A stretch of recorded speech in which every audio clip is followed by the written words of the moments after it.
Tak, zdravím zájemce. Dneska je neděle, 8. února 26 a po dlouhé době jeden sluneční den a aspoň trošku. Tak já vám natočím takový video, kde shrnu zkušenosti z provozu mého ostrovního systému, který jsem zapínal v březnu 24 na zkoušku. Tak za začátku tady vidíte, že jsem přidal druhý string, o čem jsem mluvil, že asi udělám, tak dopadlo to tak. Tady ten string jsem přidával někdy v červenci roku 24. Jo, v té době to mám takhle. A jedná se o tento ostrovní systém, který jsem trošku nakousnul v minulém videu, kdy jsem popisoval tady ten můj bel nahoře v teplé vody, který stále funguje. Bez problémů jsem s ním naprosto spokojený. Fakt je to super. Ale o tom teď mluvit nebudu, to jsem mluvil v minulém videu. Teď bych chtěl popsat vám, jak jsem si udělal ostrovní systém na výrobu elektřiny do sítě, nebo ne do sítě, ale do baráku z části. Tak, mám to tady v tomhletom, jako vždycky, výška nedržej, rozvaděči. A začneme tímhle. Tady je úbístěj přepínač sítí, kde tadyhle mám jakoby přívod z distribuční sítě elektřiny přes jistič přepínače. Tady mám vlastně jistič, kde jde elektřina ze střídače, a pokud svítí a vyrábím elektřinu i z baterek, tak mi jede část baráků z fotovoltaiky. Když nevyrábím, tak přepínač přepne a jede normálně ze sítě. Mám na to připojený, na to se ptali lidi, hodně co všechno na to mám připojený, tak jak v podstatě jsem na to připojil. Tady v domě se dal by si říct dvougenerační barák, kdy v přízemí jsou rodiče a v patře bydlím já s rodinou. A mám na to připojený vlastně v tom patře, by se dalo říct, kompletně všechny zásuvky, jakoby běžné zásuvky v bytě.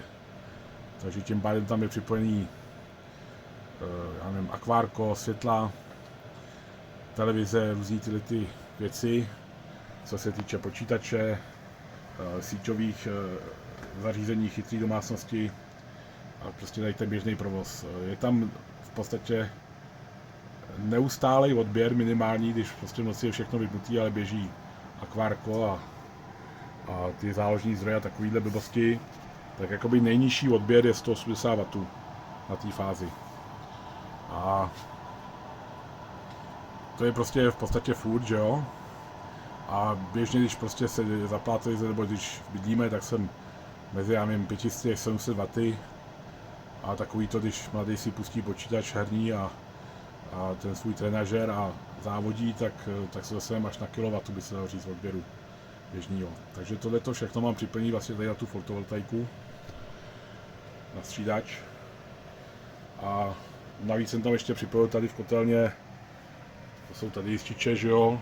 Tady ten levej vlastně mi napájí systém na teplou vodu, kdy jsou ty stykače a ty jsou z 230 V a 12 V zdroj tam je.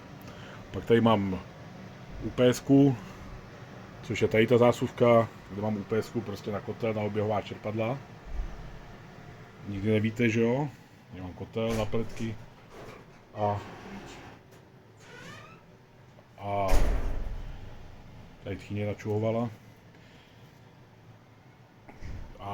A tady ten systém vlastně, který mi reguluje, že jo, oběhový čerpadla, termostaty a tyhle ty věci. O tom to ale není tohleto video. Pak tady mám, že jo, další jistič, zásuvky, což jsou tady ty zásuvky, plus tadyhle.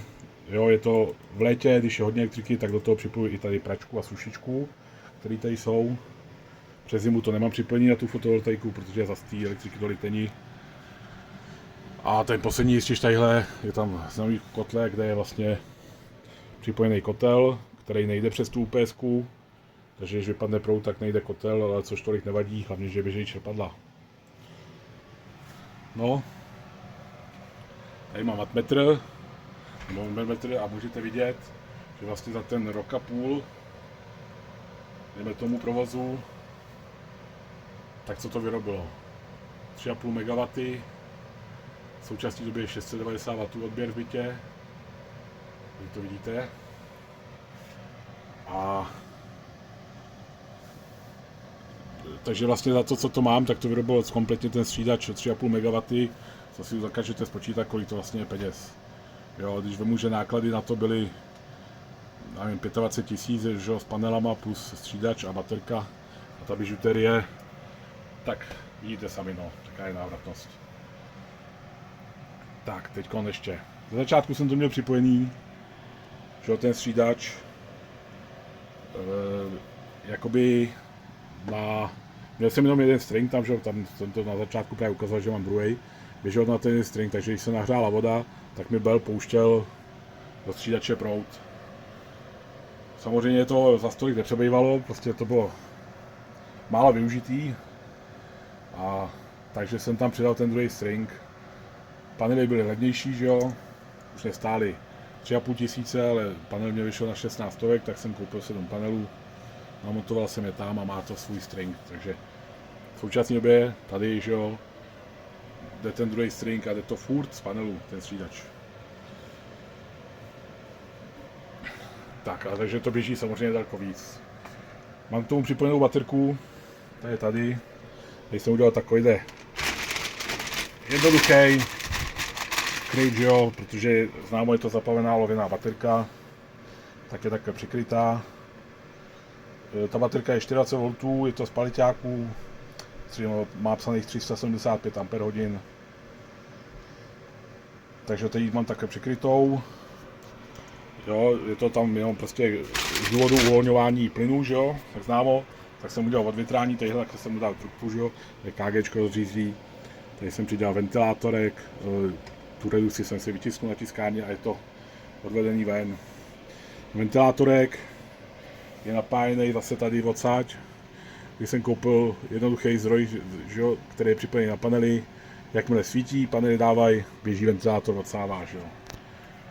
Jednoduchý baterka, myslím si, že to je spolehlivý, neměl jsem s tím nikdy problém.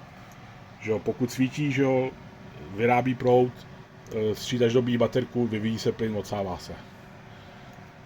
Funguje to, nemusím to řešit, je to spolehlivý. Pro mě jednoduchý. Tak, že jo, tady jsou připojení kabely, že jo, na baterku ze střídače. A mám tady ten 3 nebo 4, on je cený 4,2 kW, tady ten střídač. Já sunu. Bez problémů to funguje, jsem s tím spokojený. Jo, dokáže mi to dotáhnout ještě, utáhnout a bez problémů. Ještě vám tady ukážu, ten přepínač sítí je samozřejmě automatický.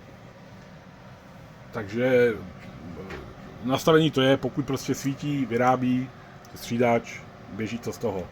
Když se vybije baterka v noci, nebo prostě je málo, nebo teď jsou dny, jakoby v lednu, kdy tady byl sníh a bylo zataženo, takže jsem to v podstatě měl vypnutý. Vůbec to nemělo smysl ani zapínat, by se ho říct. Tak samozřejmě přepínač to přepne normálně na síť. Jo. Tady vám můžu ukázat, jak to přepíná ten automat, bacha, je to taková docela rána. A tady jednoduše normálně vypnu střídač. Že jo, teď ho vypínám. Jo, takhle to přeplo. Tady mi zapípala UPS, která to zaregistruje, to přepnutí. Ale teď už to běží normálně ze sítě, že jo, střídač vidíte vypnuté, už pouze dobíjí baterku. Jako tam je nastavený, že pokud svítí vždy, dobíjet baterku, to je priorita. Že jo. Jo, tady zasnuli ten měřák, že už to prostě jakoby neměří a běží to z distribuční sítě ten byt. Při tom přepínání nahoře v podstatě to nepostřehnu. Jo, na světlech, když mám rozsvíceno, mám tam ledky, panely, tak zaregistrujete to mrknutí, jo, když to přeplo. Ale jinak televize, já nevím, lednice, co tam je, počítače, nic to nějak nezaregistruje, není to prostě poznat ani. Jenom ten jeden můj počítač, ten se mi vypínal, tam jsem musím přiznat, ale to se jednoduše vyřešil UPS, kterou jsem stejně tam měl ve špajzu, tak jsem ji tam prostě před počítač zapnul a mám tam UPS na tom jednom počítači. A jinak ty ostatní zařízení, kam mám tam připojených zhruba 20 věcí, jakoby, co se týče chytré domácnosti, různý, že jo, ovladače rolet, ovladače světel, termostat tam je a je tam toho fakt hodně, že jo, routery jsou tam, switch tam mám a NASku a je tam to hodně, 20 zařízení plus já nevím, 2 satelitní přijímače, 2 televize, počítače 2, světla, na ničem se to nějak neprojeví, no. Takže to přepínání funguje. No já, samozřejmě jsou na to různý názory, že se to speče, že se takhle schodí, mně se to zatím nestalo, funguje to, nevidím v tom problém. Asi tak by bylo něco jiného, kdyby se tím přepínaly nějaký kilowaty, ale my se s tím přepínat bylo vidět, že 800-700 W, 400, jak kdy, takže to jakoby bez problémů funguje. No. A to zase zapnu, to zase se ozve rána. Jo. Teď se to zase přeplo na fotovoltaiku, že jo, teď už je vidět, že zase běží střídač. Jo, tady nabíhá ten elektroměr v podstatě a takhle. No, loni v létě jsem namontoval ještě 3 klimatizace. Nahoru do bytu, vlastně do ložnice, že jo, mladýmu do pokoje a do obyváků. Splitový. A všechno to mám připlnit tady na tu fotovoltaiku. A jako jo, utáhne to, ale chvilkama už je to málo, no, takže jsem pak samozřejmě zase vymýšlel, co s tím. A furt mi to vrtá hlavou, tak nakonec jsem se rozhodl, že to teda trošku zlepším. Zesílím, a tady ještě mám udělaný takhle dopouštění vody do té baterky. Jednoduše otevře se kohoutek, že jo. Tady vidím, když to mám, teď je to napuštěný, tak je to v pohodě, kdy je potřeba dopouštět vodu. Jo, ta roční spotřeba té destilky, tady mám ještě kanistr. Roční spotřeba té destilky, té baterky, já nevím, zhruba 25-30 litrů jsem potřeboval za celý rok provozu do toho nalil. Takže takhle, no. Je potřeba na to občas dohlídnout, průměru tak nevím, jednou za týden, za 10 dní jsem dopustil 1-2 litry z toho kanistru, by se dalo říct. Jo, v létě samozřejmě, když je jakoby víc vytížená ta baterka, víc provozu, tak dolejváte častěji, přes zimu zase o hodně méně častěji, no. Ale za celý rok to je prostě 30 litrů, dejme tomu. Destilku si můžu sehnat tady od kolegy z práce, tak to neřeším. Je to jedno. A když jsme u toho, tak ještě jsem chtěl, že to chci posílit, takže nakonec jsem se rozhodl a investoval nějaký peníz. Tady vám to ukážu, postavil jsem si baterku. To už má 48 V, 314 hodin. Teď ji nabijem akorát. To bude nabitá. To jsem postavil, to já nevím, měsíc zpátky jsem to začal postupně kupovat a skládat. V týdnu mi přišel střídač. Tady ta potvora. Otrasun. 11 kW. Tam píšou. A dva stupy, 2 stringy. Jinak by to mělo být v podstatě to samý. Samozřejmě je to daleko větší to. Už je hodně velký a tady už mám takové provizorně natažení. Vlastně zase to nabijím z toho belu. Z toho přepadu, přetoku. To je teď jenom, abych to fakt nabil. A ve finále půjde místo sem toho, že jo.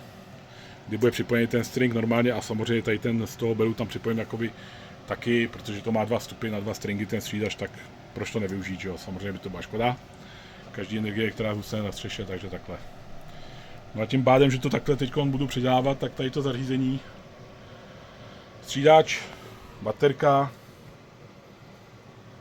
a asi ty kabely k tomu dám taky, samozřejmě i to odsávání, protože mě to bude na nic. Tak asi pustím do světa, no, tak kdyby někdo měl nějaký zájem, třeba tak klidně napište do komentářů, určitě se domluvíme. A tady to takhle vypadá a funguje. A já jsem s tím spokojený, funguje to spolehlivě. Tak uvidíme. Díky za slednutí.